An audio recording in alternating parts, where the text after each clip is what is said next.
It was Dante's hope that his work concerning his spiritual journey through hell, purgatory, and heaven would afford him solace and assurance in his future exile until he returned to Florence. Earlier, that not only was Dante born, but where the baptismal waters were poured upon his infant head.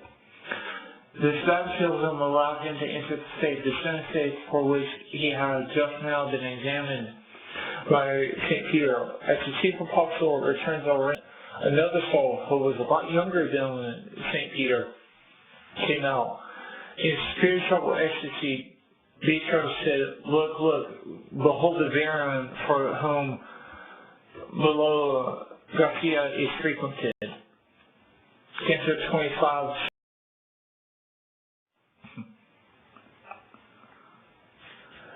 St. Peter was 65 years of age when he was martyred in AD 74 on Vatican Hill.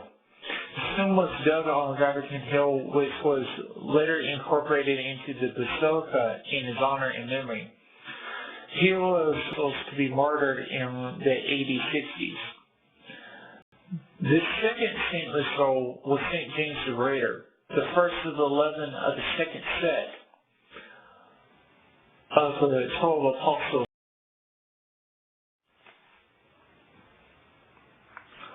According to tradition, St. James the Greater evangelized in western Hispania, Tarconissus, and returned to Judea, where between 40 and 43 years of age he was martyred in AD 44, which is the Temple Mount. His bones were transported by his disciples or students to the Labradon forest where they were buried. Later on, his tomb was incorporated into Santiago Compostela Cathedral, which at the time was in Galicia, Crown of Castile. He and St. Peter, besides the other saints of the apostolic age and early church, both nourished the earth with the message of Christ. After St. James the Greater greeted the great Florentine poet, he stood silently in front of Dante, broke the silence by commending how the apostle had championed the virtue of the hope of the heavenly kingdom. Her words seem to have formed our unspoken intercessory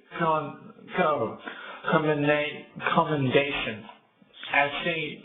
James the Greater, lift up thy head and make thyself assured, for what comes hither from the moral world must needs be ripened in our radiance. Canto 25, 4-36. Dante lifted his head up, having looked down in respect.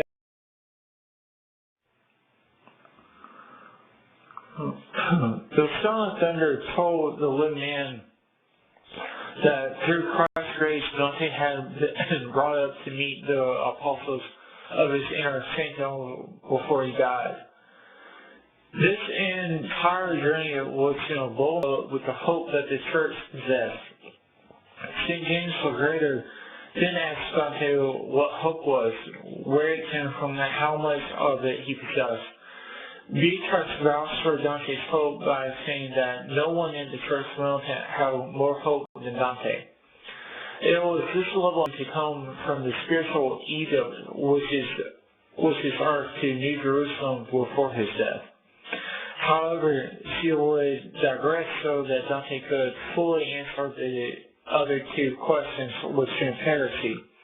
Finishing, Beatrice said, "And may the grace of God aid him."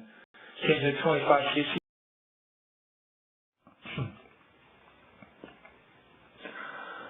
being ready to answer St. James the Greater in the same way that a well-versed student is eager to answer his professor, Dante quickly responded. The great Florentine poet defined hope as being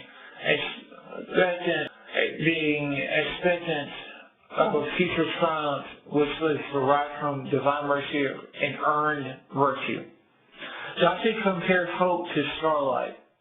as poured down upon him, yet this hope was first embedded into his heart through Psalm 9.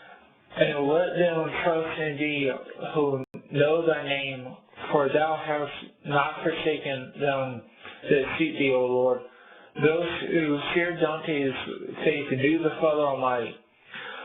By reading the 12th verse of the first chapter of the Catholic Epistle of Bishop Jerusalem, Dante was even more filled with hope. This same hope he actually showed up. This fire was found to be acceptable with a flashing of the saint's flaming form. Dante was told that the Son of Thunder had a deep love for personal hope which festered inside him. With the great Florentine poet St. James the Greater asked Dante to state what hope promised him, Dante responded that the Holy Scriptures defined hope's aim. Isaiah 61:7 indicated that saints would be doubly blessed in their eternal life. Even St. John the Beloved, the brother, wrote 7 letters to the metropolises of the Roman province of Asia concerning the visions he had on our Patmos, in which he saw white-robed hosts of heaven. This yielded the hope for the entire church amidst future persecution.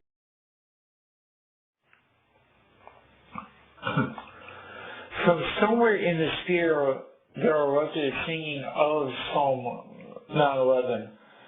As the celestial beings were acknowledging Dante's defense for his hope, suddenly there was brightness that penetrated the poet's attention. He stated that if the constellation of Cancer had a star that bright, it would cause there to be a 30-day period of light in the middle of winter. As Saints Peter and James the Greater began singing, this brightness joined in. While Peter Dante, she said that this was St. John the Apostle. Dante gazed at him in the same way that a man will attempt to watch a sword.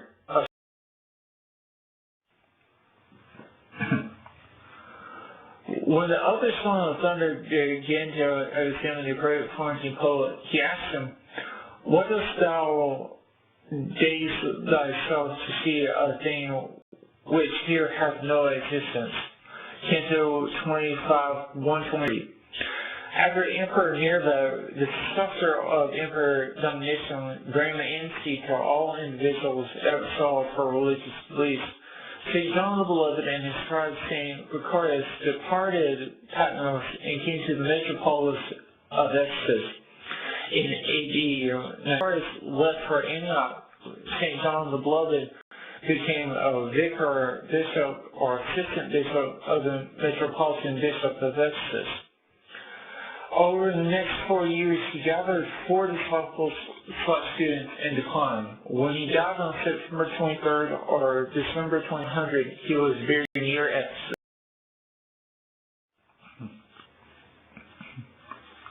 It was here where he told Dante that his bones would rest until the general resurrection. He indicated that only Christ and St. Mary were incarnate in heaven. This, though, was a dire mistake that Dante made. Enoch and Elijah both were assumed, per Genesis 5:24 and 2 Kings 2:11. According to Catholic and Orthodox tradition which Protestants generally reject, St. Mary died.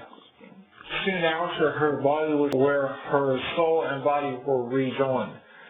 St. John the Apostle told Dante to testify to the world about the incarnate presence of both St. Mary and Christ. This apostolic commandment caused the flaming circle to grow still, while Dante sees St. John the Apostle. Being unable to see anything, the great Florentine poet turned to his muse. Though he was blinded, as St. Paul had been in Acts 9:7, Dante knew she